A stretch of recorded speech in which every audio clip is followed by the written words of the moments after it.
దేవుని పరిశుద్ధ నామానికి సంపూర్ణ మహిమ కలుగునుగాక. ప్రభువైన యేసుక్రీస్తు నామములో ప్రియులందరికీ నా ప్రేమ వందనాలు తెలియపరుస్తూ ఉన్నాను.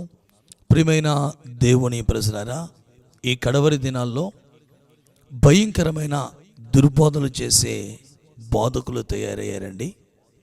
మరి ప్రభువైన యేసుక్రీస్తు వారి యొక్క రక్తం పైన రకరకాల తప్పుడు బోధలు చేస్తున్నవారు ఈ సమాజంలో మనకు కనబడుతూ ఉన్నారు. చాలా విషయాలు మరి వినినప్పుడు చాలా వేదనలో నుంచి ప్రార్థనాపూర్వకంగా యేసుక్రీస్తు రక్తములో ఉన్న గొప్పతనం ఏంటో, యేసుక్రీస్తు రక్తములో ఉన్న మహోన్నతమైన విశిష్టత ఏంటో మీకు తెలియపరచాలని ప్రభు ఆత్మతో నేను ప్రేరేపించబడ్డాను.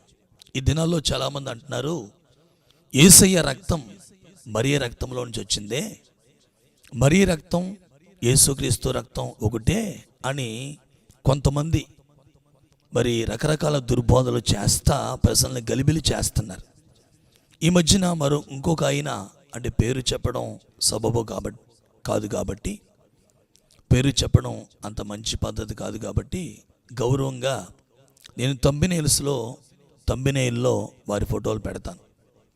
మరొక ఆయన నరసరావుపేటలో ఉంటారు, మంచి దైవజనులు అయినా, కానీ ఒక రోజున ఒక కార్యక్రమం జరుగుతూ ఉంటే ఆ పేర్లు నేను చెప్పదలుచుకోలేదు. ఆ క్లిప్పింగ్స్ అన్నీ కూడా నా దగ్గర ఉన్నాయి. ఆయన అంటున్నారు, యేసుక్రీస్తు రక్తం మరియ రక్తం ఒకటేనా అనే దానికంటే యేసుక్రీస్తు రక్తం మనుషులందరి రక్తంతో సమానం కదా అన్నాడు ఆయన. అంటే యేసుక్రీస్తు రక్తము మనుషులు మన రక్తము కూడా ఒకటేనంట. ఎబ్రీ పత్రిక 2:14 తీసుకున్న ఆయన రక్త మాంసములలో పాలివాడయ్యాడు కదా అని 1-10 సార్లు అదే వాక్యాన్ని చూపెడుతూ యేసుక్రీస్తు రక్తము మనుషులమైన మన రక్తం ఒకటే అంటూ ఆయన చాలా రకాలుగా మాట్లాడుతూ, యేసుక్రీస్తు రక్తములో స్పెషల్ ఏముంది, బైబిల్ ఎక్కడైనా ఉందా చూపించండి, నిరూపించండి అంటూ ఆయన కొన్ని మాటలు కూడా మాట్లాడడం జరిగింది. కాబట్టి ఇట్లాంటి దుర్బోధలు చేస్తున్నటువంటి, తప్పుడు బోధలు చేస్తున్నటువంటి వారి యొక్క ఫొటోస్ నేను తంబినేల్లో పెట్టాను, మీరు చూడండి. యేసుక్రీస్తు రక్తము చాలా గొప్ప రక్తం అండి. బైబిల్ మనం బాగా స్టడీ చేస్తే అసలు మనిషి రక్తానికి యేసుక్రీస్తు రక్తానికి చాలా వ్యత్యాసం ఉంది. అసలు దానికి దీనికి సంబంధం లేదు. ఎందుకు నేను ఈ మాట చెప్పగలుగుతున్నానంటే, ప్రియమైన దేవుని ప్రజలారా, ఎబ్రీ పత్రిక 12వ అధ్యాయం 24వ వచనాన్ని మూలవాక్యంగా మనం తీసుకుందాం. ఈ పాఠానికి యేసుక్రీస్తు రక్తంలో ఉన్న గొప్పతనం ఏంటో ఒక 7 సంగతులు మీకు బయలుపరుస్తాను. రాబోయే దినాల్లో క్రీస్తు ఆరాధన ఉత్సవాలు వస్తున్నాయి కాబట్టి చక్కగా మీరందరూ కూడా ఈ వాక్యాన్ని, కొద్ది నిమిషాలు ఉంటుందండి, తప్పకుండా ప్రతి వారు కూడా ఈ వాక్యాన్ని వినండి, అనేకులకి ఉపదేశాన్ని షేర్ చేయండి. మీరు కూడా మీ సంఘాల్లో, స్వార్థ కూడికల్లో యేసుక్రీస్తు రక్తములను గొప్పతనం ఏంటో అనేకులకి తెలియపరచాలని ప్రేమతో మీ సహోదరునిగా నేను మనవి చేస్తూ ఉన్నాను. గడిచిన దినాల్లో చేసిన వీడియో మీరందరూ చక్కగా చూశారు, అనేకులకి షేర్ చేశారు. మా బంధువుల్లో చాలామంది అన్యులుగా ఉన్నారు, వారు కూడా ఫోన్ చేసి నాకు పర్సనల్గా యేసుక్రీస్తుని ఎంత గొప్ప అధికారం ఉందా, మంచి విషయాలు మాకు బయలుపరిచామని అనేకమైన అన్యజనులు కూడా యేసుక్రీస్తులో ఉన్న అధికారం గురించి వారు తెలుసుకుని నాకు ఫోన్ చేశారు. అలాగే ఇప్పుడు యేసుక్రీస్తు రక్తంలో ఉన్న గొప్పతనం ఏంటో మీకు తెలియపరుస్తాను. మూలవాక్యం కింద ఎబ్రీ పత్రిక 12వ అధ్యాయం 24వ వచనం మనం చదివితే, యేసుక్రీస్తు రక్తం అంట మరీ శ్రేష్టమైన రక్తం. ఎవరి రక్తం కంటే? హేబేలు రక్తము కంటే మరీ శ్రేష్టమైన రక్తము అని స్పష్టంగా దేవుని లేఖనాలు తెలియపరుస్తున్నాయి. హేబేలు మనలాంటి మనుషుడే కదండి. హేబేలు రక్తమును యేసుక్రీస్తు రక్తమును ఒకటే అని చెప్పాడా పౌలు గారు? లేదు. హేబేలు రక్తము మరీ శ్రేష్టమైన రక్తము అని స్పష్టంగా దేవుని వాక్యం తెలియపరుస్తుంది. ఒక ఆయన అంటున్నాడు కదా, నరసరావుపేటలో ఉంటాడు, మంచి భక్తుడే, కానీ ఇలా మాట్లాడడం చాలా ఆశ్చర్యం వేసింది. మనలాంటి రక్తం యేసు ప్రభు రక్తం అన్నాడు. బైబిల్ ఏం తెలియపరుస్తుంది? దేవుని లేఖనాలు ఏమని తెలియపరుస్తున్నాయి? హేబేలు రక్తము కంటే మరీ శ్రేష్టమైన రక్తము ప్రభువైన యేసుక్రీస్తు వారి రక్తమని స్పష్టంగా దేవుని లేఖనాలు తెలియపరుస్తున్నాయి. కాబట్టి మనుష్య రక్తం వేరు, యేసుక్రీస్తు వారి యొక్క రక్తము వేరు అన్నట్లుగా మరీ శ్రేష్టమైన రక్తం గొప్ప రక్తం అయింది. కాబట్టి ఇప్పుడు ఆ శ్రేష్టమైన రక్తము మానవుని జీవితంలో ఎట్లాంటి కార్యాలు జరిగిస్తుందో, యేసుక్రీస్తు రక్తములను గొప్పతనం ఏంటో కొన్ని సంగతులు మీకు జ్ఞాపకం చేస్తాను. త్వరగానే మీకు కేవలం సబ్జెక్ట్ ఇద్దామని నేను ఈ యొక్క విధంగా వీడియో చేస్తున్నాను. ప్రియులారా, మొట్టమొదటిగా మనం చూడగలుగుతాం యోహాను రాసిన మొదటి పత్రిక 1వ అధ్యాయము 7వ వచనాన్ని మనం చదివితే, యోహాను రాసిన మొదటి పత్రిక 1వ అధ్యాయము 7వ వచనాన్ని చదివితే, ప్రభువైన యేసుక్రీస్తు వారి రక్తము మానవుని ప్రతి పాపము నుంచి మనుష్యులను పవిత్రులుగా మార్చే రక్తంగా మనకు కనబడుతుంది. మరి రక్తం యేసు రక్తం ఒకటి అయితే, మరి రక్తం యేసు ప్రభువులో ఉంటే, మరి రక్తం ఏ ఒక్క మనిషి పాపమునైనా పవిత్రంగా మార్చగలదా? ఏ ఒక్క మనిషి పాపమునైనా క్షమించగలదా? దయచేసి మరి రక్తం యేసు రక్తం ఒకటి అన్నవారు ఈ ప్రశ్నకి సమాధానం చెప్పాలి. మానవుని రక్తము యేసు రక్తం ఒకటి అన్నవారు ఈ ప్రశ్నకి సమాధానం చెప్పాలి. మానవ రక్తము ఏ వ్యక్తినైనా పవిత్రపరచగలదా? పవిత్రపరచలేదు. ప్రభువైన యేసుక్రీస్తు వారి రక్తము మాత్రమే ప్రతి పాపము నుంచి మనుష్యులను పవిత్రంగా చేసే రక్తముగా, ఆ రక్తములో గొప్ప శక్తి ఉంది. ఆ రక్తము అంత శ్రేష్టమైందిగా దేవుని వాక్యం మనకు తెలియపరుస్తుంది. సర్వ పాప పరిహారం రక్త ప్రోక్షణం ఆవశ్యకం, తదరక్తం పరమాత్మేన పుణ్యదాన బలియాగం. సకలమైన పాపాలు పోవాలంటే రక్తము చిందించబడాలి. కోడెల రక్తమో, ఎడ్ల రక్తమో, గొర్రెల రక్తమో కాదు, తదరక్తం పరమాత్మేన పుణ్యదాన బలియాగం. ఆ రక్తము పరమాత్ముడిదై ఉండాలి. పరమాత్ముడే శరీరధారిగా ఈ లోకానికి వచ్చి రక్తాన్ని కార్చినప్పుడు, ప్రాణం పెట్టినప్పుడు ఆ రక్తము ద్వారా సర్వలోక మానవాళి పాపములు పవిత్రపరచబడతాయి అని దేవుని లేఖనాలు తెలియపరుస్తున్నాయి. కాబట్టి యేసుక్రీస్తు రక్తము మరీ శ్రేష్టమైన రక్తం. ఎందుకంటే ఒకటి, యేసయ్య రక్తము మన పాపముల నుంచి మనల్ని విడిపించి మనలను పవిత్రులుగా చేసే రక్తంగా మనం చూస్తున్నాం. అలాగే పిల్లల రెండవదిగా హెబ్రీ పత్రిక 9వ అధ్యాయం 14వ వచనం మనం గమనించగలిగితే, హెబ్రీ పత్రిక 9వ అధ్యాయము 14వ వచనం మనం గమనించగలిగితే, యేసుక్రీస్తు రక్తము ఎంత గొప్పదంటే, మనము నిర్జీవ క్రియలు విడిచి జీవము గల దేవుణ్ణి సేవించుటకు మన మనస్సాక్షిని ఎంతో ఎక్కువగా శుద్ధి చేసే రక్తం అని స్పష్టంగా దేవుని లేఖనాలు తెలియపరుస్తున్నాయి. నిర్జీవ క్రియలు అంటే అర్థం ఏంటండి? పనికిమాలిన క్రియలు, ప్రయోజనము లేని క్రియలు, పనికిమాలిన క్రియలు మనం విడిచిపెట్టి, ఎందుకు పనికిరాని కార్యాలు క్రియలు మనం విడిచిపెట్టి జీవంగల దేవుణ్ణి సేవించుటకు మన మనస్సాక్షిని ఎంతో ఎక్కువగా శుద్ధి చేసే రక్తం మన ప్రభువైన యేసుక్రీస్తు వారి రక్తం. దేవుని స్తోత్రం కలుగును గాక. కాబట్టి ప్రియమైన దేవుని బిడ్డల, రెండవదిగా మన మనస్సాక్షిని యేసు రక్తం ఎంతో ఎక్కువగా శుద్ధి చేస్తుంది. యేసు రక్తాన్ని బట్టే మనలో అనేకులు మనం నిర్జీవ క్రియలు విడిచిపెట్టాం, జీవంగల దేవుణ్ణి మనం సేవిస్తున్నాం. ఎందుకు? అనేక వేల మంది సాక్షులుగా ఉన్నారు. యేసు రక్తం మన మనస్సాక్షిని అంత ఎక్కువగా శుద్ధి చేస్తుంది. మూడవదిగా మనం చూడగలిగితే పిల్లరా, పేతురు రాసిన మొదటి పత్రిక 1వ అధ్యాయం 19వ వచనం, పేతురు రాసిన మొదటి పత్రిక 1వ అధ్యాయం 19వ వచనాన్ని మనం చదివితే, యేసయ్య రక్తము మనలను విమోచించే రక్తం అంట. విమోచించే రక్తం.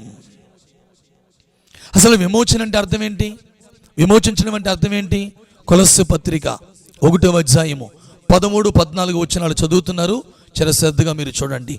కొలస్సీ పత్రిక 1వ అధ్యాయము 13-14 వచనాలు. ఆయన మనలను అంధకార సంబంధమైన అధికారము నుండి విడుదల చేసి తాను ప్రేమించిన తన కుమారుని యొక్క రాజ్య నివాసులనిగా చేసెను. యేసుక్రీస్తునందు మనకి విమోచనము అనగా పాప క్షమాపణము కలుగుచున్నది. స్తోత్రం కలుగునుగాక. యేసయ్య రక్తం అంట మన పాపాలని క్షమించే రక్తంగా మనం చూస్తున్నాం. మన పాపముల నుంచి మనల్ని విమోచించే రక్తంగా మనం చూస్తున్నాం. ఈ రోజున మానవుని రక్తం ప్రజల్ని విమోచించగలుగుతుందా? మరియ రక్తం ప్రజల్ని విమోచించగలుగుతుందా? ఒకసారి ఆలోచించండి ప్రియమైన దేవుని బిడ్డలారా. మరియ రక్తం యేసు రక్తం ఒకటేనా? మనుషుల రక్తం యేసు రక్తం ఒకటేనా?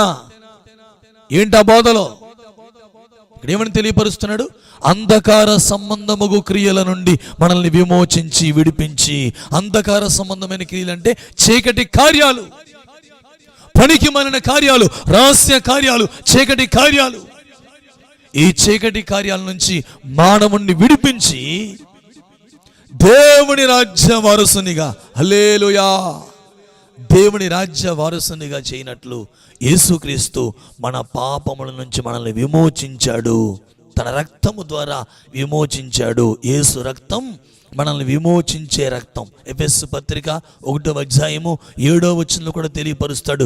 విమోచనం అనగా పాప క్షమాపణ అని స్పష్టంగా దేవుని లేఖనాలు తెలియపరుస్తున్నాయి. ఈ లోకంలో ఏ మానవుని రక్తం పాపాలు క్షమించగలదండి? ఈ లోకంలో మరే రక్తం పాపాలు క్షమించగలదా? యేసుక్రీస్తు రక్తం మాత్రమే మనలను విమోచించే రక్తంగా, మన పాపాలు క్షమించే రక్తంగా ఈ వాక్యాన్ని బట్టి మనం చూడగలుగుతున్నాం.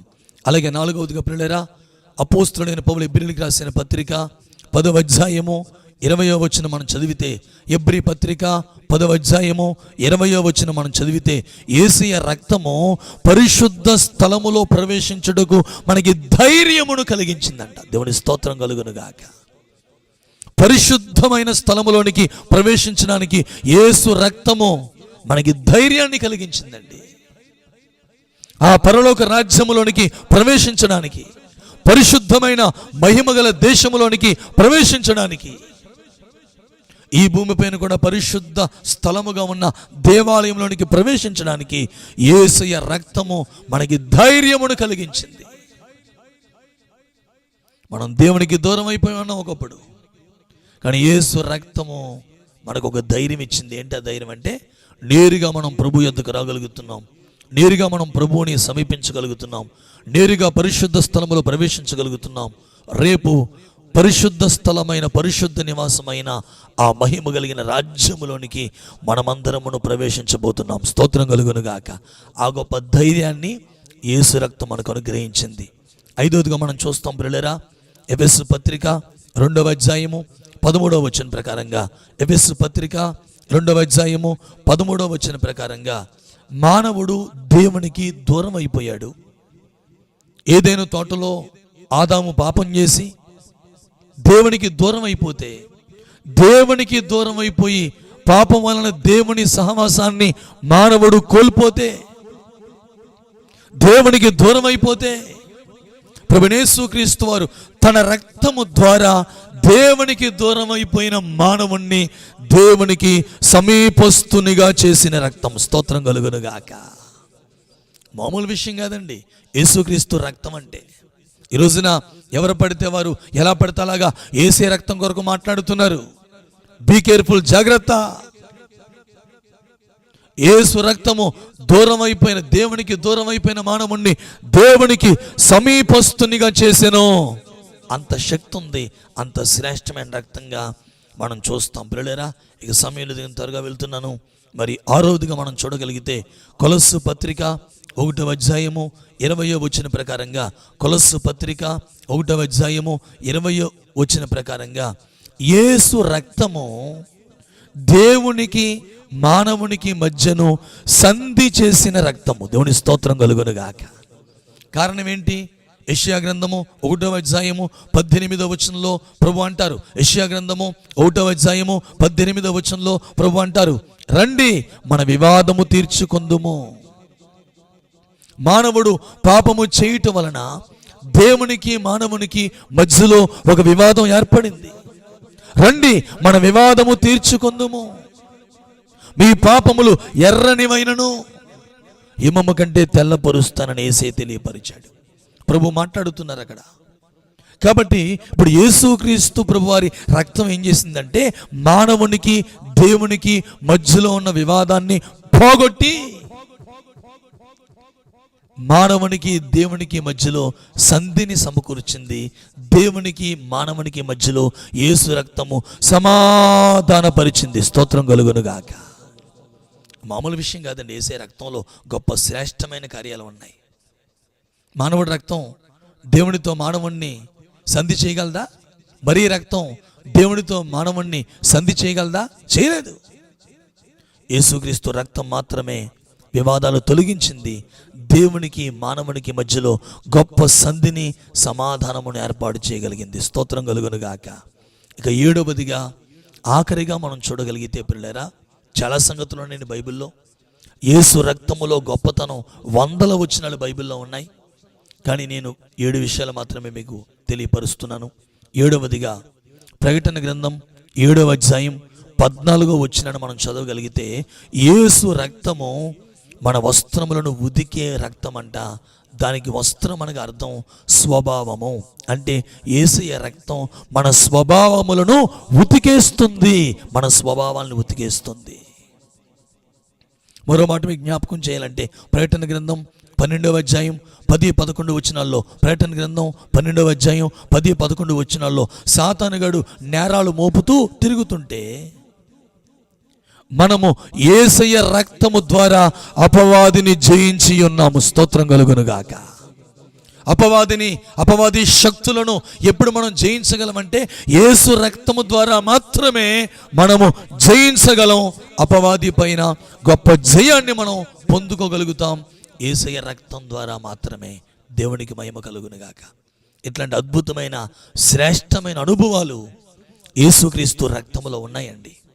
హేబేలు రక్తము కంటే మరీ శ్రేష్టమైన రక్తం, ప్రోక్షింపబడిన రక్తం. కనుక ప్రియమైన దేవుని బిడ్డలారా, ఈ భయంకరమైన తప్పుడు బోధలను మీరు విని నమ్మి మీరు మోసపోకండి. యేసుక్రీస్తు రక్తము శ్రేష్టమైన రక్తం. ఇప్పుడు నేను చెప్పిన ఈ కార్యాలన్నీ ఏ మానవుని రక్తం మన జీవితాల్లో జరిగించలేదు. మరీ రక్తం కూడా మన జీవితాల్లో ఈ కార్యాలు జరిగించలేవు. యేసుక్రీస్తు వారి రక్తం మాత్రమే ఈ కార్యాలన్నీ మన జీవితాల్లో జరిగిస్తాయి. కనుక యేసుక్రీస్తు రక్తమునందు నమ్మిక ఉంచండి. యేసుక్రీస్తు రక్తాన్ని ఆశ్రయించండి. యేసయ్యతో ఎక్కువ సావాసం చేస్తూ, ఆయన అన్నాడు కదా, మనం చూస్తాం, ఆయన వెలుగులో ఉన్నట్లు యోహాను రాసిన 1వ పత్రిక 1:7లో, ఆయన వెలుగులో ఉన్నట్లు మనమును వెలుగులో నడిచిన ఎడల ఆయనతో అన్యోన్య సహవాసము కలిగిన వారమై ఉంటాం. అప్పుడు యేసు రక్తము ప్రతి పాపము నుంచి మనలను పవిత్రులు చేస్తుందంట. ఎక్కువగా యేసయ్యతో సహవాసం చేయండి. గంటలు ఈ కడవరి దినాల్లో, యేసయ్య రాకడ అతి సమీపముగా ఉండే దినములలో, దుర్బోధలు పెరిగిపోతున్న ఈ భయంకరమైన దినములలో యేసుక్రీస్తుతో ఎక్కువ సహవాసం చేయండి. ఎక్కువ ప్రార్థనలో ఉండండి.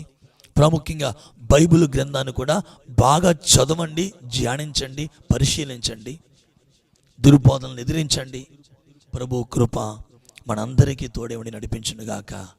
మీ కుటుంబాన్ని ప్రభు దీవించునుగాక. దయచేసి ఈ వీడియోను మీరు చూడండి, పూర్తిగా చూడండి. అనేకులకి ఈ వీడియోను షేర్ చేయండి. ఈ ఛానల్ని అనేకులకి పరిచయం చేయండి. సబ్స్క్రైబ్ చేయండి. ఒక లైక్ కొట్టండి. ప్రభు మిమ్మల్ని, మీ కుటుంబాలని దీవించి ఆశీర్వదించునుగాక. ఆమేన్. అందరికీ వందనాలు.